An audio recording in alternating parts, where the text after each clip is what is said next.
পৃথিবীতে মানুষের অবস্থান যদি ভালো না হয়, একজন মানুষ যদি সচ্চরিত্রের অধিকারী না হতে পারে, তাহলে তার জীবন বৃথা।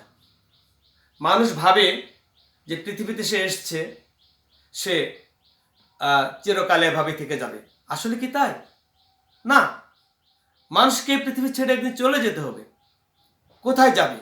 অনেকে ভাবে, অনেকে বলে যে এই পৃথিবী থেকে চলে যাওয়ার পরে কি কোনো জীবন আছে? আরে বাবা, তুমি জীবনের খবর নিচ্ছ এতদিন পর। জীবন আছে কি না আছে তোমার এ প্রশ্ন তোমার জাগে কেন?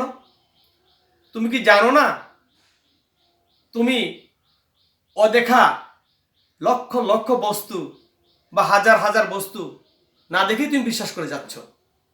আর যখনই তোমার কাছে অর্থাৎ এই ধর্মের কথাটা চলে আসে, ধর্ম বলতে আমি ইসলামকে বোঝাচ্ছি, তখন তোমার যত কুতর্ক তোমার মধ্যে চলে আসে। তুমি বলো ওটা দেখা যায় না, সেটা দেখা যায় না, আমি বিশ্বাস করি কিভাবে? আচ্ছা, তুমি তো অদেখা অথবা না দেখা এমন কোনো জিনিস না তুমি বিশ্বাস করছো না। তুমি এই এই মানুষ চাঁদে গিয়েছিল, তুমি কি দেখেছিলে? তুমি বিশ্বাস করেছ। ঠিক সেইভাবে অসংখ্য জিনিস, কল্পবিজ্ঞানের কল্পকথাগুলো তুমি বিশ্বাস করো। তুমি কি দেখেছো? কয়টা জিনিস তুমি দেখেছো?